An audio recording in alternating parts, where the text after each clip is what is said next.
Oh God! So apparently they're coming out with a new Tomb Raider. Was a game or tabletop RPG or something?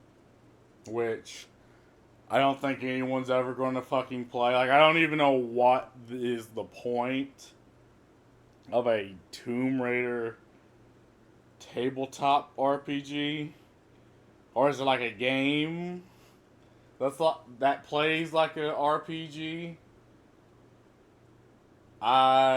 Something like that. But what I don't understand is why they companies just keep wanting to milk properties that have existed, and not only do that, right? Not only milk properties that has existed, change them in the way that the market doesn't want. So, like, just from the presentation, you see, like Laura Croft in the background. It's like she's not even the protagonist of her own story. But you see whatever goofballs these are. It's like the point of Tomb Raider was Laura Croft going in, raiding tombs. But Laura Croft, the Tomb Raider, isn't even going to do that. And that's just that. I mean, I guess she looks okay, but a new Tomb Raider RPG is developed, and fans can test it soon. Fans can test it. I mean, it was made by like an indie studio. Maybe look, Tomb Raider is just not my thing. No, not a fan of it. Is whatever, but I mean, it is one of those games that again sold, like the IP sold, and people like when I was in high school, even people that you wouldn't have thought played games played Tomb Raider. The Tomb Raider franchise is reimagined by developers at Crystal Dynamics, as reimagined. Will be brought to life as a new tabletop role playing game called Tomb Raider Shadow of Truth, but don't expect anything as simple as the 5th edition Dungeons and Dragons clone. While combat and exploration are more or less settled science in the world of TTRPGs, Lara Croft's latest effort hopes to uncover the far more precious treasure of open-ended narrative design and character development. I severely doubt that for a fact. The game, which already has been in production for over a year at Blades in the Dark publisher Evil Hat Productions, will blend two groundbreaking RPG systems powered by the Apocalypse and forged in the dark. The goal is to create a modern and inviting expression of the Tomb Raider universe. What does that mean? Modern and inviting expression. What the fuck does that? What is that? Who uses these words in their everyday language? Modern and inviting. Like I'm inviting you over my house. Polygon recently spoke to the games team, including Evil Hat founder Fred Hicks, Tomb Raider's franchise narrative director at Crystal Dynamics, John Stanford, and the game's lead writer, the author of the Hellboy-inspired Apocalypse Keys, Ray Nijadi.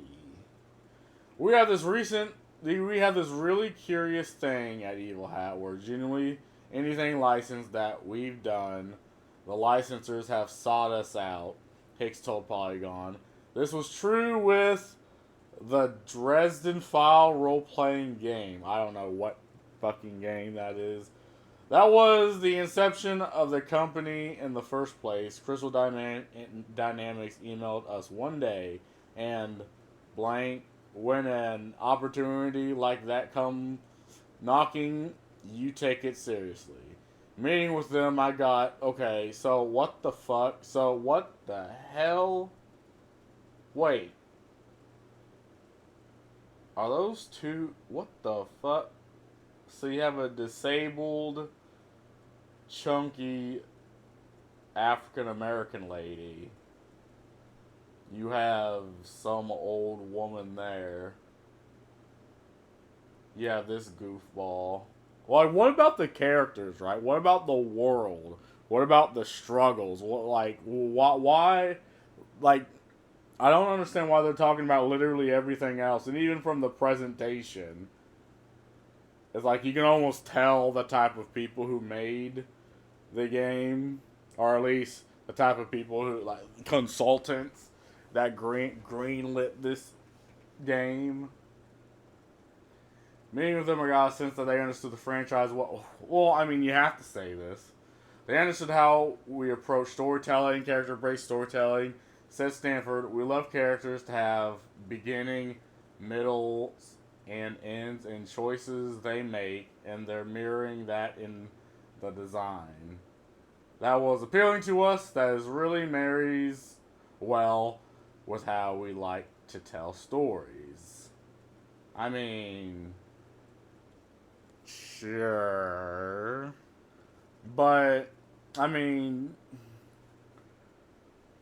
how do I say this? Beginning, middles, and ends. Like, a character's not like a book, right?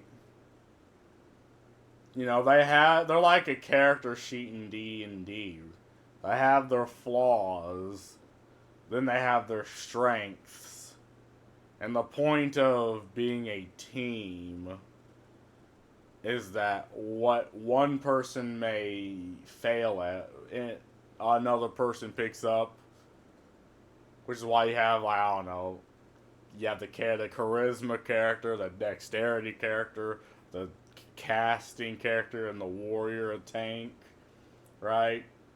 But it's that, but with, like, personalities and how they can go about this. Like, you can have this guy be the gun ho. You can have this woman be, I don't know, the tech savvy, the businesswoman with a lot of money. She is not doing no tomb raiding in those. I can tell you that much. So she can be the scientist, analytic person on the keyboard. Like, I mean, these things are fine, but it's not Tomb Raider, is what I'm trying to say. Like, Lara Croft, like, you know her stories because you played the character and you played the things. She's not a perfect character, and she's been through trials and tribulations, but you know the story, you understand it, and you can appreciate it. Like, what type of story can you tell that will ever supersede that of Lara Croft? Is what I'm trying to say. Right? Like, what type of story can you tell that would be better than what Tomb Raider used to be, or be different? I don't know. I just don't think that's what's going to happen. Najati, a self-described Tomb Raider fanboy, clearly relished the opportunity to work on the project, a process that kicks off with an epic replay of the original video game. Wow. So he actually played the original games. That's surprising. Usually they hire people who has actively never picked up the IP or played the games or even read the stories. And they do this on purpose, right? So they want people that just suck up a paycheck, and they don't want Henry Cavill, who legitimately cares about the IP. Now, how much creative decision does this guy have, or is he just saying it just because it's something he's supposed to? I mean, that is made to be seen. But again, I don't really much care about Tomb Raider. Not a fan. Lara has been several different people across the franchise. No, she has not. She has not been several different people across the franchise. She's been through several different things and has adversely changed her character. But Lara Croft is still Lara Croft. If you played the games, you would know this. Najati told Polygon, but Tomb Raider 2013, That was the first time I felt like in an action adventure game that they were trying to say something about what would drive a person to survive and use violence in order to keep moving forward. I mean, yeah, okay. I mean, I agree. You know, there were times, again, I think in one of the games, I don't know how the fuck YouTube's gonna take this. She was about to get raped by a guy, and she had to stab him in the eye just to get him off of her and kill him. And that legitimately made, like, changed her character. That made her feel disgusting because, I mean, I don't think she really killed anybody up until that point. Or at least I don't think she did it, like, with her own hands. Again, I haven't played the game, so I'm probably talking out my ass. But I know when that scene happened, like, you as the player, and it doesn't matter what your genitalia are, to the horror and dismay of Polygon, you know, you can be a guy and empathize with a female character. It's possible. You know, we're not two completely different species of animal. Like, it can be done. I'm doing it right now. And when I seen that, I was like, I felt bad, right? We drive a person to survive violence in order to keep moving forward. What does that look like? It felt like they were getting better at it each and every game in that series. No, I mean, they're getting better. She was getting better at doing it, but she still lamented that fact. I mean, after the first time, you know, you could feel the distress, but I mean, the other times it was just sort of something that had to be done to defend herself, but she still lamented that. To mirror the nuance of Crystal Dynamics' evolution of the character and her world, Najati and their writing team, which includes Evil Hat Hicks and Seenitner, sensitively consulted Pan Panzalan, as well as authors and game designers April Kitt. I hate that word consulting, because that doesn't. Whoa, hold on. What the fuck is his name? Game designer April Kitt Walsh. Thirsty Sword Lesbians.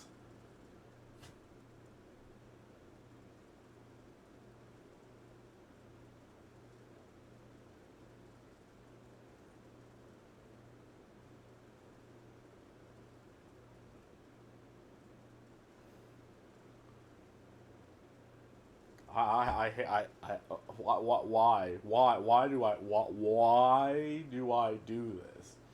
See, why do I go, why? Oh no, this is probably, this is gonna be another video off of that. Wait, where was I again? I nearly had a fucking aneurysm.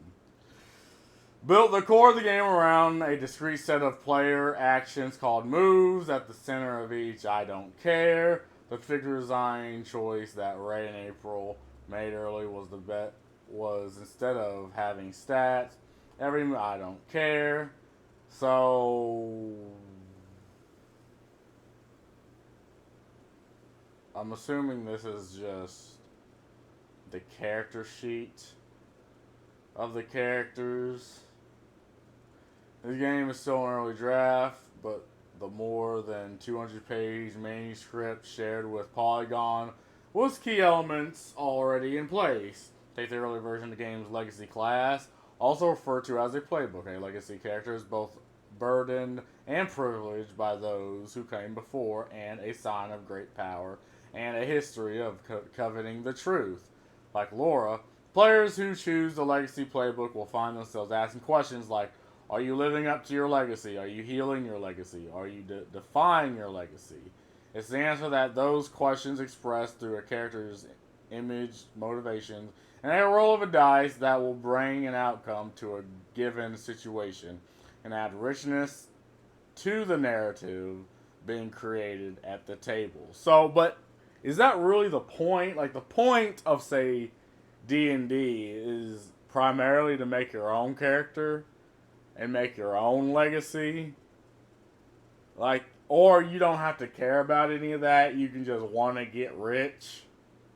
Or you can just be a murder hobo. Like, that's the problem I have with this tabletop game, right? Why can't you just choose to be the colonizer that wants to take the artifacts and get rich? Why are you not allowed to do that? You know, would it make you the bad guy? Absolutely. But see, being the bad guy is fun sometimes, and again, it's fiction.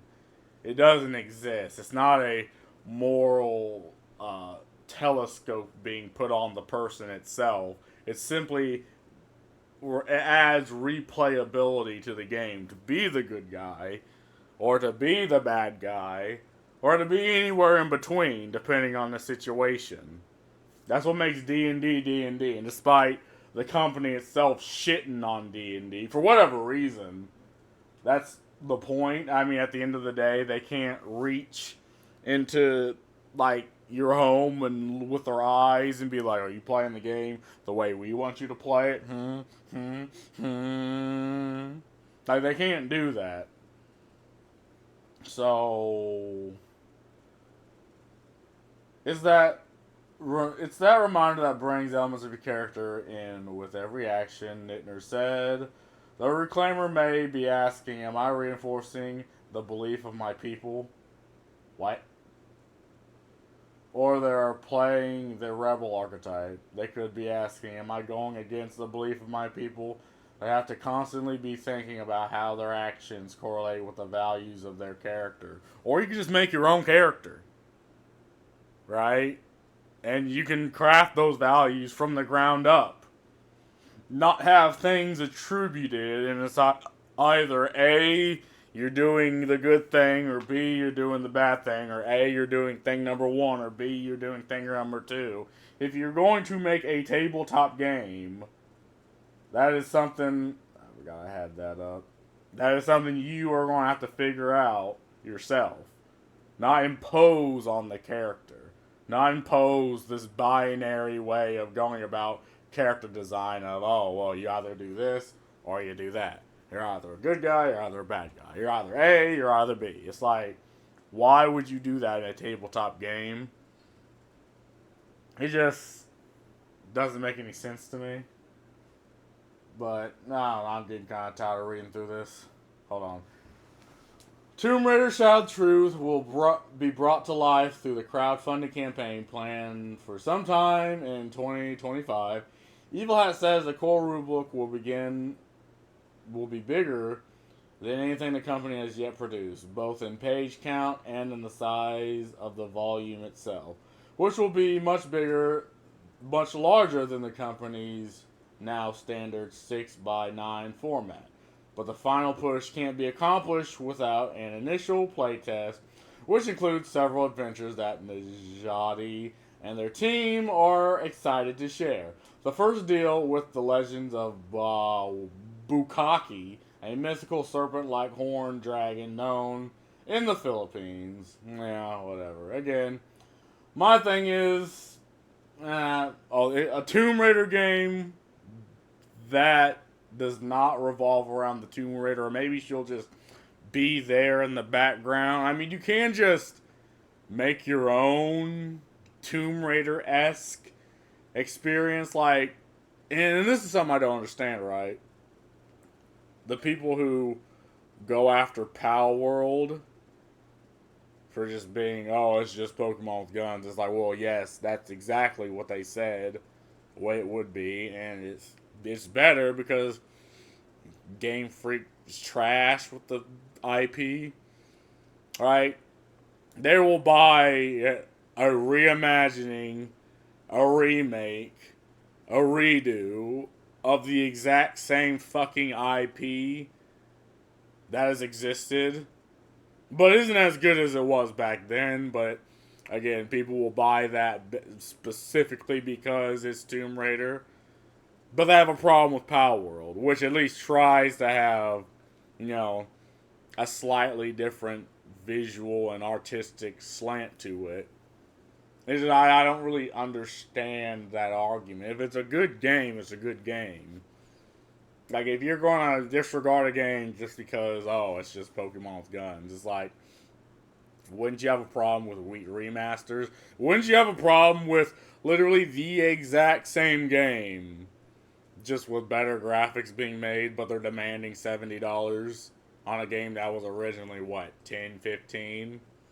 That's the question I gotta ask. But whatever. That's all I gotta say about this. Peace.